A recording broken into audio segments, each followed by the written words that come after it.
haven't, we're good. Okay, thank you very much. Yeah.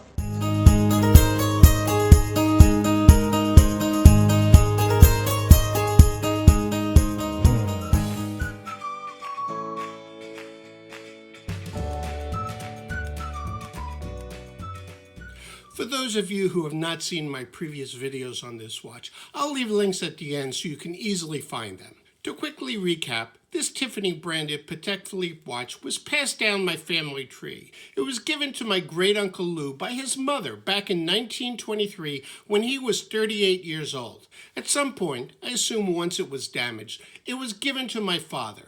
I know this watch sat in my father's dresser drawer for 4 decades, as I remember seeing it there from time to time. My father never tried to have the watch repaired. I took possession about 5 years ago, and once I became interested in watch collecting, I started a journey to have it returned to a condition such that it could be worn. This watch is now 100 years old. Although the engraving on the case back indicates it was given to my uncle in 1923, the extract from the archives at Patek Philippe confirmed that the watch was manufactured in 1921.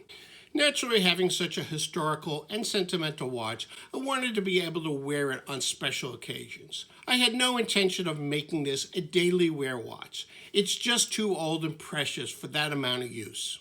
What exactly needed repair on this watch? Upon inspection, I found that the watch was running fairly well and maintained sufficient accuracy for my intended use. However, the crystal was badly damaged. I also found that the case, which is hinged at the 12 o'clock edge, has a broken or missing hinge pin. This meant that the case front could accidentally fall off.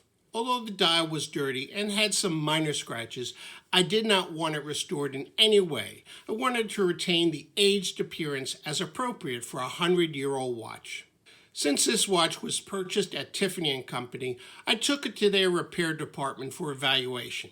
My watch took a 6-month tour traveling from Tiffany in New York City to Tiffany Repair on Long Island, down to Patek in Texas, and over to Patek in Geneva, Switzerland. I finally received a response from Tiffany that it would cost $20,000 and take 2 years to completely refurbish my watch. They listed a bunch of parts that would have to be handmade, but essentially they were going to bring the watch back to pristine condition.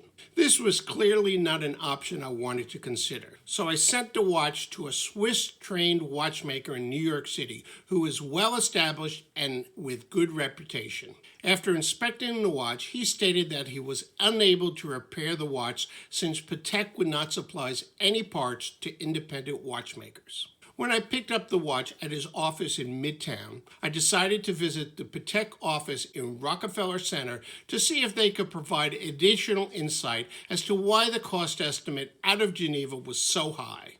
The Patek representative was very pleasant, and after showing the watch to their in-house watchmaker, informed me that Patek only repairs watches to original condition so that they can provide a guarantee on their work. This was not what I was seeking. They did indicate that the current damaged crystal was not Patek original, nor was the crown, and the dial had been reloomed.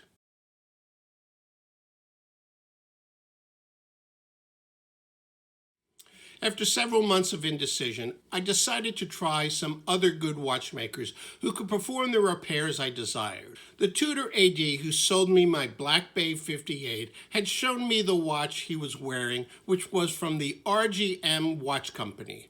So I landed on Roland Murphy of the RGM Watch Company. Roland not only repairs watches, he produces his own line of bespoke timepieces. I shipped my watch off to RMG and waited for a reply. Roland gave me a call a couple of days after receiving my watch last October. He suggested a full service of the movement, including replacement of the mainspring, as it had lost a lot of its torque. He would also replace the crystal with a custom-made one. Then we discussed the case and missing hinge. Roland said that the hinge pin actually broke, leaving part of the pin in the hinge. He was concerned that if he tried to remove any broken pieces, the actual hinge might break. I agreed with his advice to leave the hinge as is, but to increase the snap of the case so it would stay securely closed. I gave my authorization for the work and waited the estimated 12 to 16 weeks. The work was completed early February, and my watch was just delivered during a snowstorm, as you saw in the opening scene. Now let's see how my treasured piece looks.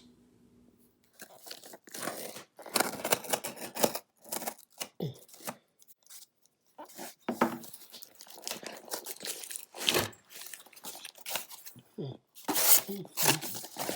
we got? And we got a box within a box. Invoice, I guess.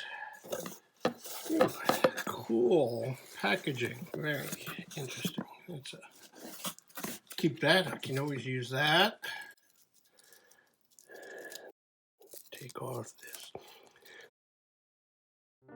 Now we won't see much difference except that we got a nice clean crystal, making the watch really usable. Give it a wind.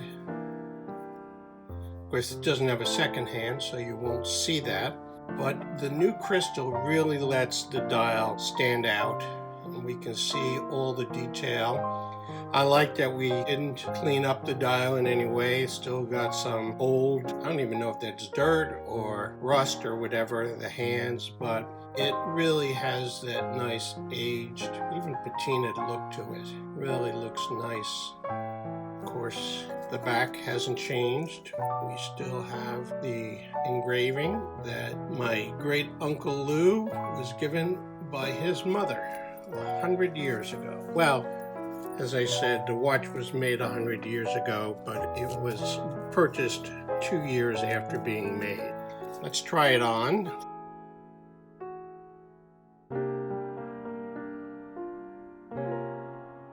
Really nice.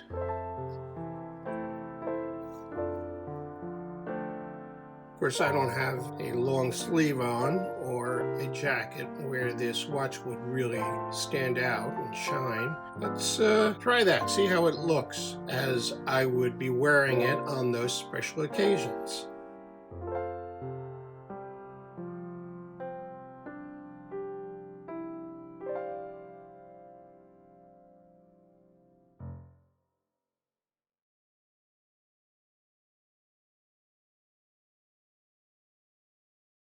I'm not done yet. This watch needs a new strap. The current strap is clearly too worn to be secure and is too short for my wrist.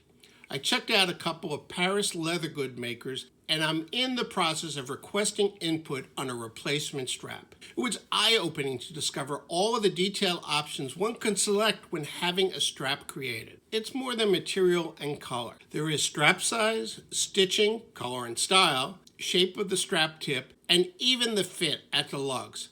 I think it might be best for me to visit in person those who have a boutique in New York City so that we can determine all of the details appropriately for my new strap.